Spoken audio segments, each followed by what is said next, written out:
আসসালামু আলাইকুম, কেমন আছো সবাই? আশা করি আল্লাহর রহমতে ভালো আছো।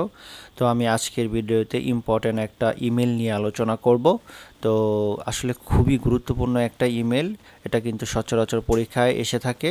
তো প্রথমে কোশ্চেনটা একটু দেখে নিই, চলো। রাইট অ্যান ইমেইল, রাইট মানে লিখা, অ্যান ইমেল একটি ইমেল লিখো, টু ইয়োর ফ্রেন্ড তোমার বন্ধুকে, express consoling or condoling on the death of his father. তাহলে write an email to your friend, তোমার বন্ধুকে একটা ইমেল লিখো। এক্সপ্রেস মানে প্রকাশ করা, তাই না? এক্সপ্রেস কনসোলিং, কনসোলিং মানে সান্ত্বনা, অর কন্ডোলিং মানে শোক। হয়তো কনসোলিং দিয়েও আসতে পারে, কন্ডোলিং দিয়েও আসতে পারে। তাহলে সান্ত্বনা প্রকাশ করো বা শোক প্রকাশ করো কিসের জন্য? On the death of his father, তার বাবার মৃত্যুতে। এখানে বাবা না হয়ে মাও হতে পারে, ফাদার অর মাদারও হতে পারে। তো এভাবে আসতে পারে। আর পরীক্ষায় কিন্তু সাপোজ দিয়ে আসবে, সেটা কিন্তু তোমরা বুঝবে।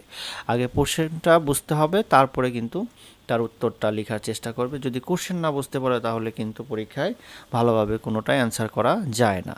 তো এটা কিন্তু সর্বপ্রথম এই জন্য কোশ্চেনটা ভালো মতো বুঝতে হবে।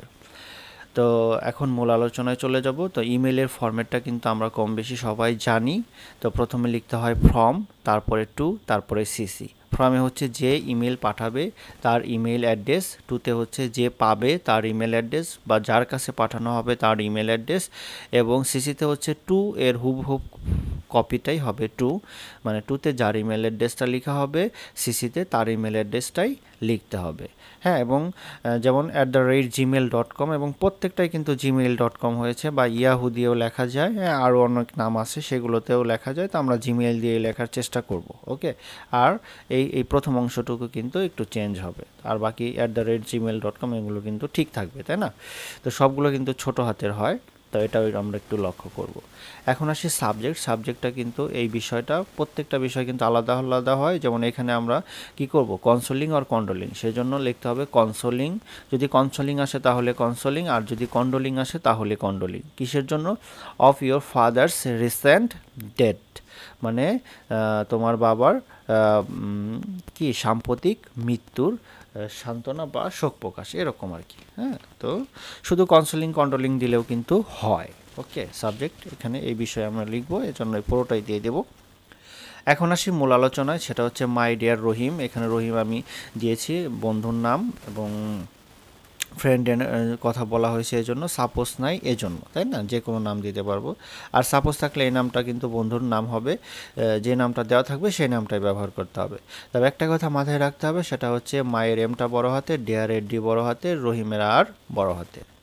তো আমরা সচরাচর যেভাবে ইমেল বা লেটার শুরু করি সেভাবে এটা শুরু করা যাবে না। কারণ হচ্ছে আমরা শুরু করি এইভাবে, at first you will take my সালাম, I hope you are well, I am also well, এভাবে শুরু করি। আসলে শোক প্রকাশ ভালো থাকার কোনো সুযোগই নেই, তাই না? তো আমরা প্রথমে সালাম দিব, সে কথাটা এইভাবেই থাকবে।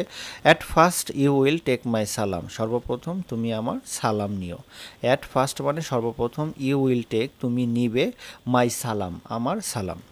I received your email yesterday, I received আমি গ্রহণ করেছি, ইয়োর ইমেল এস্টারডে তোমার পত্র গতকাল, হ্যাঁ আমি গ্রহণ করেছি। অ্যান্ড এবং, কেম টু নো জানতে পেরেছি যে, কেম টু নো দ্যাট জানতে পেরেছি যে, my uncle is no more, my uncle মানে আমার আঙ্কেল, ইজ নো মোর আর নেই, আর বেঁচে নেই। My uncle is no more, is no more আমার আঙ্কেল আর বেঁচে নেই।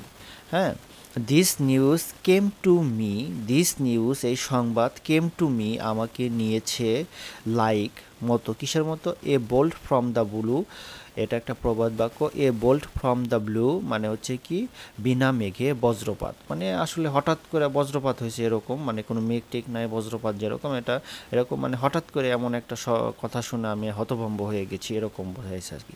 This news came to me, this news came to me like a bolt from the blue, বিনা মেঘে বজ্রপাতের মতো তৈরি করেছে আমাকে, হ্যাঁ এই সংবাদটা।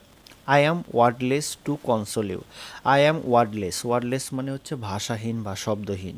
আই অ্যাম ওয়ার্ডলেস আমি হই ভাষাহীন, টু কনসোল মানে সান্ত্বনা দেওয়া, টু কনসোল ইউ তোমাকে সান্ত্বনা দেওয়ার ভাষাহীন আমি, হ্যাঁ এরকম বোঝাইছে।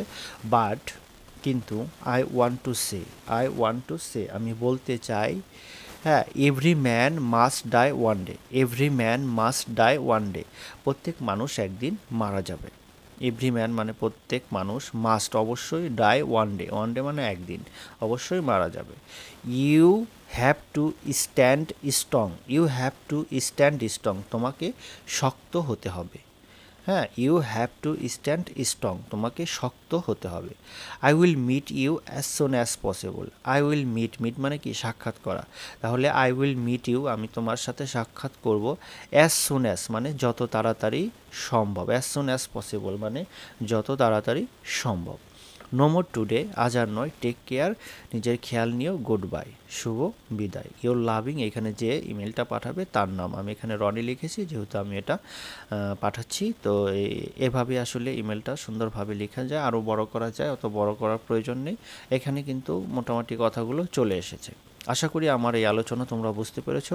যদি আমার আলোচনা বুঝে থাকো, তোমাদের ভালো লাগে, ভিডিওতে অবশ্যই একটা লাইক করবে, আর কোনো কিছু জানার থাকলে কমেন্টস করো, আমি উত্তর দেওয়ার চেষ্টা করব। আর সাবস্ক্রাইব করে পাশে থাকো, ভবিষ্যতে কোনো ভিডিও তোমাদের কাজে লাগলেও লাগতে পারে। সবাই ভালো থাকো, এই প্রত্যাশায় আজকের মতো বিদায় নিচ্ছি। আসসালামু আলাইকুম।